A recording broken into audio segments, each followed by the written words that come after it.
अस्सलाम वालेकुम। Welcome to your channel the darkness of airy moments. दुआ है अल्लाह पाक आपको बुरी बलाओं और बुरी सोबत से महफूज रखे। गाइस, आज मैं आपके लिए पिछल पैरी की 3 सनसनीखेज और वहशतनाक कहानियाँ लेकर हाजिर हूँ। पहली स्टोरी जिन्होंने भेजी है उनका नाम है नवीद, दूसरी स्टोरी इमरान की और तीसरी स्टोरी शाहिद की। गाइस, आप भी अपनी स्टोरी मेरे साथ शेयर कर सकते हैं। मैंने इस स्टोरी की डिस्क्रिप्शन में अपना ईमेल और व्हाट्सएप नंबर मेंशन कर दिया है। आपको जैसे इजी लगे वैसे अपनी स्टोरी मेरे साथ शेयर कर सकते हैं। ये स्टोरीज़ बहुत खौफनाक होने वाली हैं और इन स्टोरीज़ को बगैर स्किप किए सुनिएगा, तभी आप इन स्टोरीज़ को एंजॉय कर पाएंगे। लेकिन स्टोरी शुरू करने से पहले गुजारिश है, 3 बार आयतुल कुर्सी पढ़कर अपने ऊपर दम कर लें। अपने रूम की लाइट्स ऑफ कर लें, हैंड्स फ्री लगाकर स्टोरीज़ की इमेजिनेशन वर्ल्ड में जाने के लिए तैयार हो जाइए। तो मज़ीद टाइम वेस्ट किए बगैर चलते हैं अपनी स्टोरीज़ की जानिब।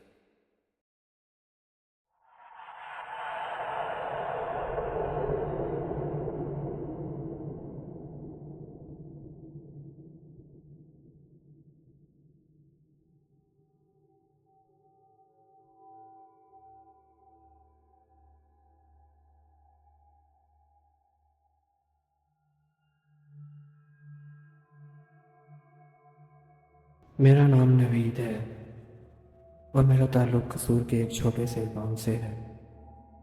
मैं हमेशा से पुरस्कून और दरख्तों से घिरे इलाकों को पसंद करता हूँ, लेकिन एक ऐसा लम्हा अभी आया जिसने मेरी इस पसंद को मेरी सबसे बड़ी कमजोरी में बदल दिया। ये वाक़या तकरीबन 10 साल पुराना है, जब मैं चूनिया अपने मामों के हम कुछ दिनों के लिए गया था। चूनिया बज़ाहिर एक आम सा शहर है, लेकिन जो लोग वहाँ रहते हैं, यहाँ अक्सर आते जाते रहते हैं, वो जानते हैं कि यहाँ कुछ चीज़ें आम नहीं हैं। कुछ पुराने मोहल्ले, कुछ पुराने उजाड़ रास्ते और ख़ास तौर पर वो पुराना कब्रिस्तान जो शहर के किनारे वाक़ है, ये सब मिलकर चूनिया को एक अलग सी हौलनाकी बख्शते हैं। मामू के घर का माहौल बहुत अच्छा और पुरस्कून था। 2 दिन तो खूब गुजरे, लेकिन तीसरे दिन शाम के करीब मुझे अचानक एक फ़ोन कॉल आई। मेरे एक करीबी दोस्त का छोटा भाई शदीद बीमार हो गया था और मुझे फ़ौरन शहर वापस पहुंचना था। मामू ने सख्ती से रोका कि रात को निकलना ठीक नहीं, ख़ास तौर पर उस रास्ते से जिसे मुकामी लोग बरगद वाली कच्ची गली कहते हैं। मामू ने मुझे कहा, बेटा वो रास्ता रात को ना लेना, वहाँ कुछ ऐसा है जो तुम्हारे लिए ठीक नहीं है। बहुत कुछ सुना है उस जगह के बारे में, लेकिन मैं ज़िद पर अड़ा रहा क्योंकि फ़ौरन वहाँ से निकलना मेरी मजबूरी थी। मामू ने मुझे ये भी कहा कि तुम्हें आगे तक छोड़ आता हूँ, लेकिन मुझे अकेले सफ़र करने का बहुत शौक़ था। रात के तकरीबन 11:30 बजे मैंने अपना छोटा सा बैग उठाया और पैदल निकल पड़ा। रास्ते में हल्की सी ठंड थी, लेकिन जो चीज़ सबसे ज़्यादा गैरमामूली लग रही थी वो ये कि पूरे रास्ते ना कोई कुत्ता, ना किसी परिंदे की आवाज़ और ना हवा का शोर, मुकम्मल खामोशी। जैसे ही मैं बरगद वाली गली में दाखिल हुआ, मेरे कदम खुद ब खुद हल्के होने लगे। ज़मीन पर गिरे हुए खुश्क पत्तों पर पाँव पड़ने से जो खड़खड़ाहट की आवाज़ आई, वो उस सन्नाटे में नाकाबिले बर्दाश्त महसूस हो रही थी। चंद कदम ही चला था कि मुझे लगा जैसे किसी ने मेरे पीछे कदम रखा हो। मैं रुक गया, पलट कर देखा तो वहाँ कोई भी नहीं था। हंसते हुए अपने दिल को तसल्ली दी कि मैं डरा हुआ हूँ बस, और कुछ नहीं, और तेज़ तेज़ चलने लगा। तकरीबन 5 मिनट चलने के बाद मैंने एक सफ़ेद कपड़ों में मलबूस औरत को सड़क के बीचों बीच खड़े देखा। वो सर झुकाए हुए थी और उसके लंबे बाल ज़मीन पर रह गए थे। मैं एकदम से रुक गया। मेरे मुंह से बेअख्तियार निकला, बीबी जी खैर तो है? कोई जवाब ना आया। फिर उसने आहिस्ता आहिस्ता अपना सर उठाया और फिर मैंने जो देखा वो एक आम इंसान की सांस बंद कर देने के लिए काफ़ी है। उसका चेहरा इंसानी था, लेकिन आंखें वो मुकम्मल सफ़ेद थीं, बगैर पुतलियों के। और उसकी ज़ुबान लंबी, नीली और बाहर को लटक रही थी। मैंने फ़ौरन पीछे हटने की कोशिश की, लेकिन मेरे पाँव ज़मीन से जैसे चिपक गए थे। फिर वो ज़मीन पर क्रॉलिंग करते हुए मेरी तरफ बढ़ने लगी। मेरे करीब आई, इतनी करीब कि मैं उसकी सर्द सांसों की बू महसूस कर सकता था। एक ऐसी बू जैसे कई साल से सड़ते हुए गोश्त की बदबू। अचानक मेरी नज़र उसके पाँव पर गई। उसके पाँव उल्टे थे। मेरी तो रूह जैसे जिस्म से निकलकर फिजा में मोहल्लिक हो गई। मैं कलमा पढ़ने लगा, लेकिन मेरी जुबान लड़खड़ा गई। फिर अचानक उसने एक ज़ोरदार चीख मारी, एक ऐसी चीख जिसमें इंसानी दर्द नहीं, सिर्फ खालीपन था। जैसे हजारों रूहें बैक वक्त कराह रही हो। मेरे कानों से खून रिसने लगा और मेरी आंखों के आगे अंधेरा छा गया। जब मुझे होश आया तो मैं कसूर के एक सरकारी हॉस्पिटल में था। मेरी जुबान बंद थी। मेरे मामू, रिश्तेदार सब मेरे आसपास थे। सब यही कह रहे थे कि मैं 3 दिन से बेहोश था। मैं बेहोशी की हालत में गली के किनारे पड़ा मिला था। सब्ज रंग के कपड़े खून से भीगे हुए थे, जबकि मेरे जिस्म पर कोई जख्म नहीं था। मैंने जब मुकम्मल होश में आकर सब कुछ बताया तो मेरे मामू ने माथे पर हाथ रख कर कहा, बेटा ये वही है जिसे हम बरसों से जानते हैं, बरगद वाली पिछल पैरी। और इसकी वहशत से वहाँ के रिहायशी बेहद खौफ में मुब्तला हैं। आज भी अगर कभी चूनिया जाना हो तो उस रास्ते पर कदम रखते ही मेरी सांस तेज हो जाती है। वो चेहरा, वो आंखें, वो आवाज़ मेरे ख्वाबों में अब भी आती है। और हाँ, एक बात और, उस वाक़े के बाद मेरी ज़ुबान तो ठीक हो गई, लेकिन जब भी मैं उस रात का जिक्र करता हूँ मेरे होंठ बेअख्तियार लरज़ते हैं। और यकीन मानिए, अब भी मैं आपको जो स्टोरी टाइप करके भेज रहा हूँ मेरे हाथ काँप रहे हैं। क्या आपने कभी किसी को सफ़ेद कपड़ों में रात के अंधेरे में अकेला खड़ा देखा है? अगर देखा है तो खुदा के लिए उसके पाँव ज़रूर देखना, वरना शायद आप भी कभी 3 दिन के बाद हॉस्पिटल में आँख खोलो।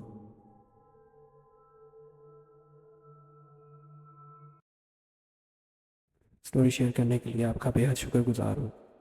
आपकी स्टोरी बहुत इंटरेस्टिंग और हॉरिफाइंग थी। अल्लाह आपको अपने हिफ्ज़ व ईमान में रखे, आमीन। तो चलिए गाइस, अपनी अगली स्टोरी की जानिब बढ़ते हैं।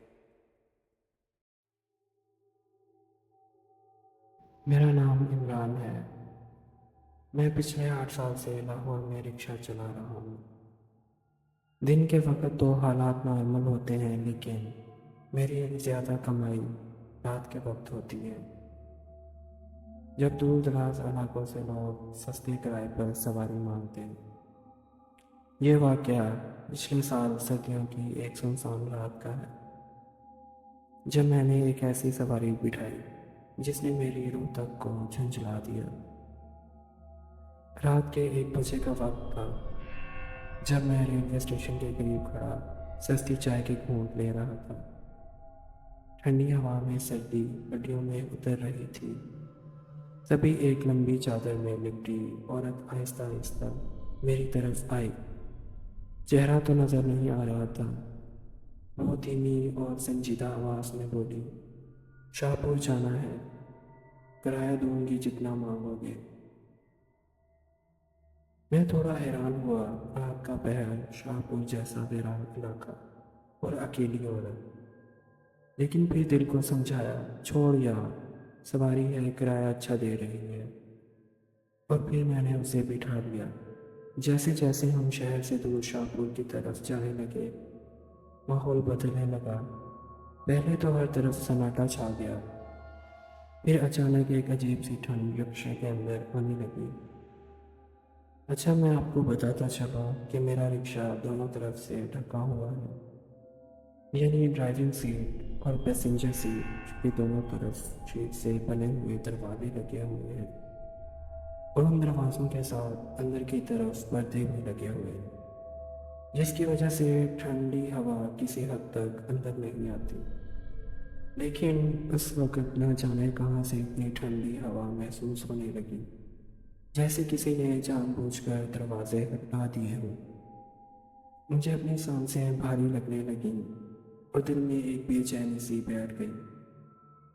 वो औरत पीछे खामोश बैठी थी, इतनी खामोश कि मुझे शक हुआ शायद वो सो गई है।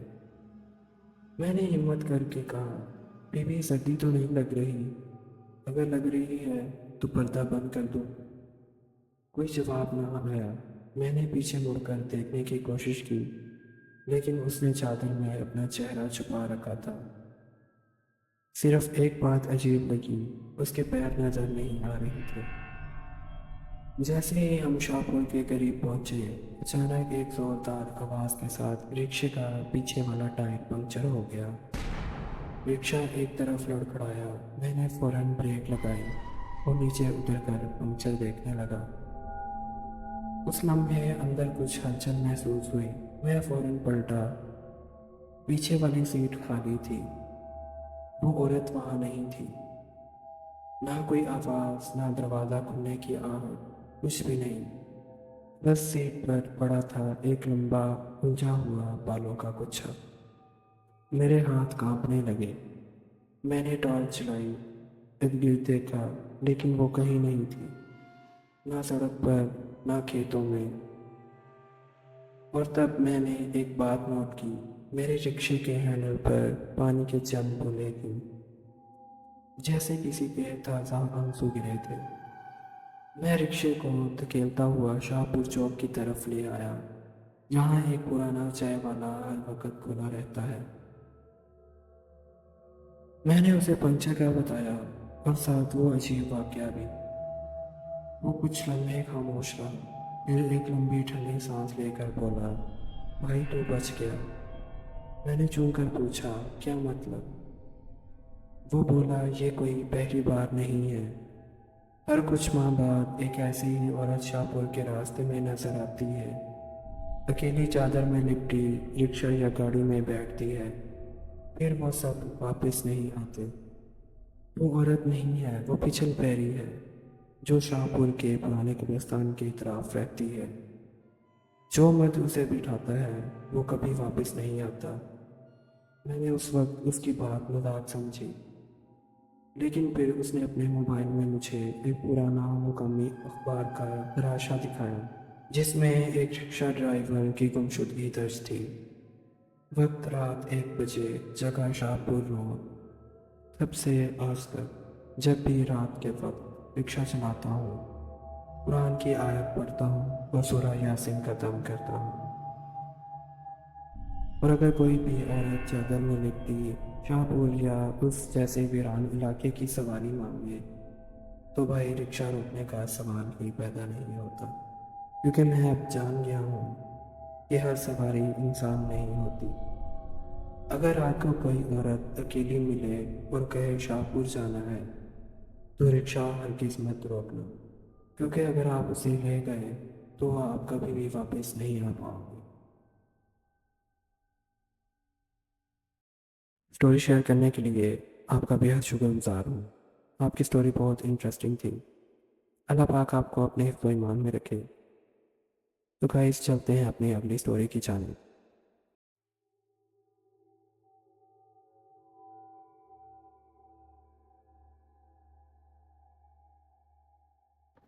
मेरा नाम शाहिद है। शायद आपको मेरी बात पर यकीन ना आए, लेकिन मैं जो कुछ कहने जा रहा हूँ वो ना सिर्फ हकीकत है, बल्कि वो लम्हे आज भी मेरे जिस्म के हर हिस्से में लरज़ादारी कर देते हैं। यह वाक़या पिछले साल का है, जब मैं कोट राधा किशन में वाक़ई एक पुरानी सुनसान फैक्ट्री में सिक्योरिटी गार्ड की नौकरी कर रहा था। बज़ाहिर तो सब कुछ नॉर्मल था, लेकिन वहाँ एक चीज़ ऐसी थी जिसका जिक्र सब दबी ज़ुबान में करते थे। फैक्ट्री के पीछे की जानिब वाक़ई एक सदियों पुराना कुआं। जब मैंने नौकरी शुरू की तो बाकी मुलाजमीन ने फ़ौरन ही एक नसीहत की, उस कुएं के करीब मत जाना, खासकर रात के वक्त। वो जगह रात के वक्त जाने के लिए नहीं है। मैंने हंसी में टाल दिया, सोचा पुरानी बेसी बातें होंगी, सुनी सुनाई बातें। लेकिन वो सुनी सुनाई बातें एक रात मेरे लिए क़यामत का रूप धार लेंगी, मैंने ये नहीं सोचा था। उस रात मामूल के मुताबिक मेरी रात की ड्यूटी थी। रात के तकरीबन 2 बजे अचानक पूरी फैक्ट्री की बिजली चली गई। मैंने फ़ौरन जनरेटर ऑन करने की कोशिश की, मगर वो भी किसी नामालूम खराबी की वजह से स्टार्ट नहीं हो रहा था। अंधेरा गहरा था, जैसे कोई स्याह चादर पूरे माहौल पर तान दी गई हो। मैंने टॉर्च निकाली और पूरे कंपाउंड का चक्कर लगाने निकला, ताकि हर चीज़ की हिफाजत यकीनी बनाई जा सके। जब पिछले हिस्से की तरफ पहुंचा तो मेरी नज़र अचानक कुएं पर पड़ी। वहाँ वहाँ हल्की सी रोशनी झिलमिला रही थी, जैसे कोई चिराग जल रहा हो। दिल की धड़कन तेज हो गई। मैंने खुद को समझाया कि शायद कोई नशा करने वाला अंदर आ निकला है, और टॉर्च लिए कुएं की तरफ चल पड़ा। लेकिन जैसे जैसे मैं करीब गया, मुझे एक औरत के गाने की आवाज़ सुनाई देने लगी। वो धुन, वो अल्फाज किसी लोरी की तरह थे, मगर हर लफ्ज़ में एक अलग तरह की वहशत थी, जैसे वो लोरी किसी खास मकसद के लिए गाई जा रही हो। कुएं के किनारे पहुंचा तो एक मंजर ने मेरे रोंगटे खड़े कर दिए। एक औरत सफ़ेद जोड़े में कुएं के बिल्कुल किनारे पर बैठी थी। उसके बाल इतने लंबे थे कि कुएं में लटक रहे थे, जैसे वो खुद को नीचे उतारने लगी हो। उसका बदन हल्के हल्के झूम रहा था और वो ज़ेरे लब गुनगुना रही थी। मेरी आवाज़ कांप गई, फिर भी हिम्मत करके पूछा, बीबी यहाँ क्या कर रही हो?" वो पलटी और याद हुआ, उसका चेहरा इंसानी नहीं था। उसकी आंखों की जगह सिर्फ दो स्याह गहरे गड़े थे, नाव जैसे छील दी गई हो, और वो कानों तक कटा हुआ था, जिसमें से वो वहशियाना अंदाज में मुस्कुरा रही थी। फिर उसने एक जोरदार ठहाका लगाया और बोली, "वो भी आएगा नीचे, इन सब की तरह।" उसकी आवाज़ गूंजने लगी, जैसे कई औरतें बेहद वक्त बोल रही हों। उसने कुएं के मुंह पर हाथ मारा और एक ऐसी लज्जती तवानाई फिजा में भर गई कि मैं पीछे हटने लगा, लेकिन मेरे पाँव फिसल गए और मैं चीखता हुआ अंधेरे कुएं में जा गिरा। मुझे लगा कि बस अब मैं मर जाऊंगा। कुएं के अंदर एक अजीब सी नीली रोशनी थी। वहाँ दीवार पर इंसानी नाखूनों के निशानात थे, जैसे किसी ने बार बार बाहर निकलने की कोशिश की हो। कुएं के अंदर पानी नहीं था, सिर्फ कीचड़ और उसकी बदबू ऐसी जैसे लाशें सड़ गई। फिर अचानक मुझे महसूस हुआ कि किसी ने मेरी गर्दन के पीछे हाथ रखा। मैंने मुड़कर देखा, वही औरत कुएं में मेरे साथ मौजूद थी, लेकिन अब उसका चेहरा मुकम्मल बदल चुका था। आंखें सुर्ख, जुबान लंबी और खून से भरी हुई। उसके हाथों में नाखून नहीं थे, बल्कि नुकीली हड्डियां थी, जैसे किसी जानवर के पंजे हों। वो बोली, यहाँ से कोई वापस नहीं जाता, अब तू भी उनका हिस्सा है। उसने मेरे चेहरे पर हाथ फेरा और मेरे जिस्म में शदीद जलन होने लगी। मैं चीखता रहा, खुद को बचाता रहा, लेकिन कोई सुनने वाला नहीं था। फिर कुछ देर बाद अचानक किसी ने ऊपर से रस्सी फेंकी। फैक्ट्री के कुछ मुलाजमीन जो गश्त पर निकले थे, मेरी चीखें सुनकर पहुंच गए। जब मुझे निकाला गया, मेरा जिस्म नीला पड़ चुका था। जिस्म पर गहरे खुराशों के निशान थे, जैसे किसी ने मुझे नोच डाला। फिर मुझे हॉस्पिटल ले जाया गया। वहाँ के डॉक्टर भी हैरान थे कि मेरे जिस्म पर ऐसे जख्म कैसे आए। फिर मैंने वो नौकरी फ़ौरन छोड़ दी और फैक्ट्री के मालकान से कहकर वो कुआं मुकम्मल तौर पर बंद करवा दिया। मैं रात को जब सोता हूँ तो ख्वाब में वही लोरी सुनाई देती है, वही औरत, वही सफ़ेद जोड़ा और एक ही आवाज़, वो भी आएगा नीचे। अगर आप कभी कोटराडा किशन जाएं और कोई औरत कुएं के पास सफ़ेद लिबास में बैठी दिखाई दे तो उसके करीब मत जाना, क्योंकि वो सिर्फ आपको बुलाती नहीं बल्कि अपने साथ ले जाती है।